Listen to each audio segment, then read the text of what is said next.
Vijayawada మొగల్రాజ్పురంలోని Siddhartha school ఆవరణలో వికసిత Bharat job Mela కార్యక్రమం నిర్వహించారు. ఈ కార్యక్రమంలో ఎంపీ కేశినేని శివనాథ్, కలెక్టర్ లక్ష్మీషా, ఎమ్మెల్యేలు గద్దే రామ్మోహన్, బోండా ఉమా పాల్గొన్నారు. ఏడాదికి 5 లక్షల ఉద్యోగాల కల్పనే లక్ష్యంగా పనిచేస్తున్నామని తెలిపారు. జనవరి 5వ తేదీన ఎంఎస్ఎంఈ అవగాహన సదస్సు నిర్వహించనున్నట్లు వారు వెల్లడించారు.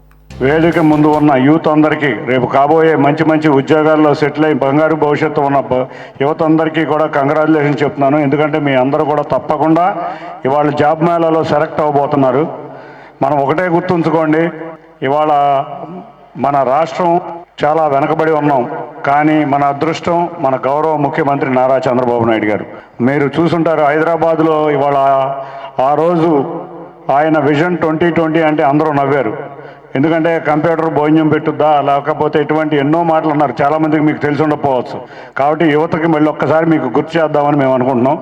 ఆ విధంగా ఆయన 2020 అనగానే నవ్విన అందరూ కూడా ఇవాళ ఐటీ పరిశ్రమే కాదు, ఫార్మా పరిశ్రమే కాదు, అట్లా ఎన్నో పరిశ్రమలు హైదరాబాద్లో సెటిల్ అయి ఒక కొత్త నగరం సైబరాబాద్ను సృష్టించిన వ్యక్తి నారా చంద్రబాబు నాయుడు గారు.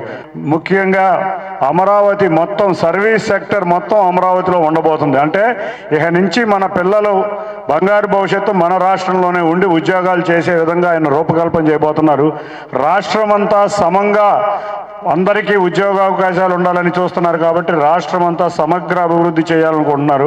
మనకు ఈ జాబ్ ఆపర్చునిటీ జాబ్ మేళాస్ ఎందుకు చేయాలి, ఎంఎస్ఎంఈ అలాగే ఈ పారిశ్రామికవేత్తలు ప్రతి ఇంట్లో ఎందుకు ఉండాలంటే గౌరవ ముఖ్యమంత్రి వారు ఒకటే చెప్పారు. విజన్ 2047 మన జిల్లాలోనే లాంచ్ అయింది. దీంట్లో భాగంగా 10 సూత్రాలు. దాంట్లో మొదటిది పేదరిక నిర్మూలన, రెండోది job creation, job and employment. So దీంట్లో చూసుకుంటే ఫ్రెండ్స్, మన స్టాటిస్టిక్స్ ప్రకారం మాట్లాడుకుంటే, so hours is young economy, okay.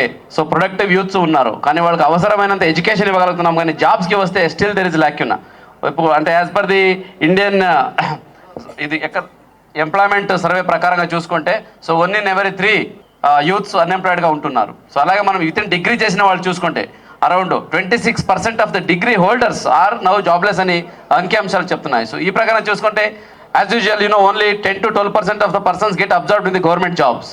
So మిగతా వాళ్ళకి అవకాశం చాలా ఉన్నాయి, ప్రొవైడెడ్ మనకు ఆపర్చునిటీస్ని వాడుకుంటే. సో దీనికి చూసుకుంటే గవర్నమెంట్ ఆఫ్ ఇండియా నుంచి కానితేనేంటి, మన ఈవెన్ స్టేట్ గవర్నమెంట్లో కూడా ఇప్పుడు ఎంప్లాయ్మెంట్, స్కిల్ అలాగే ఇండస్ట్రియల్ పాలసీ అయితే వస్తున్నాయో, సో దీంట్లో ప్రతి ఒక్క యూత్స్కి చాలా మంచి అవకాశాలు ఉన్నాయి జాబ్ హోల్డర్ అవ్వడానికి. అలాగే వాళ్ళ ఇంట్లో కూడా ఒక పారిశ్రామికవేత్తగా ఎదగడానికి. సో సీఎం గారు ఒకటే చెప్తున్నారు, ప్రతి ఒక్క ఇంట్లో ఒక పారిశ్రామికవేత్త ఉండాలి. ఇది ఆంధ్ర విజన్ 2047 ఉద్దేశం.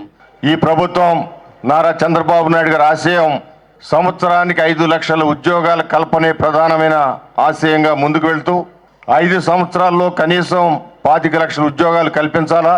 25 లక్షల ఉద్యోగాలతో పాటు ప్రతి కుటుంబంలో ఒక వ్యక్తి వ్యాపారవేత్తగా మార్చాలని చెప్పి ఒక సంకల్పంతో, అప్పుడు మాత్రమే మన ఆంధ్ర రాష్ట్రం పేదరికం లేని రాష్ట్రంగా తీర్చిదిద్దబడుద్దని చెప్పి ఆ సంకల్పంతో ముందుకు వెళ్లే దాంట్లోనే ఇవాళ ఈ కార్యక్రమం అది ఒక అడుగని మీకు తెలియజేస్తున్నాం. ఈ రోజున 3000 ఉద్యోగాలు ఇవ్వటానికి ఈ కార్యక్రమం చేపట్టిన సంగతి. దానికి ఇప్పటికే సుమారు 3000 పైగా యువతలు వచ్చారు. ఇంకా కూడా సాయంత్రంలోపు అనేక మంది వస్తారు. ఇది ఈ రోజుతో ముగిసిపోయేది కాదు. తొందరలోనే ఇంకా విజయవాడ పార్లమెంటరీ నియోజకవర్గంలో అన్ని జంక్షన్లోనూ, అటు నందిగామ కానివ్వండి, తిరువూరు కానివ్వండి, మైలవరం, అన్ని జంక్షన్లోనూ కూడా ఇలాంటి కార్యక్రమాలు ఏర్పాటు చేసి ఏదైతే 1,00,000 ఉద్యోగాల కల్పన కార్యక్రమాన్ని మన విజయవాడ పార్లమెంటరీ నియోజకవర్గానికి అత్యధిక శాతం ఉద్యోగస్తులు కావాలని కోరికతో ముందుకు వెళ్తా ఉన్నాం.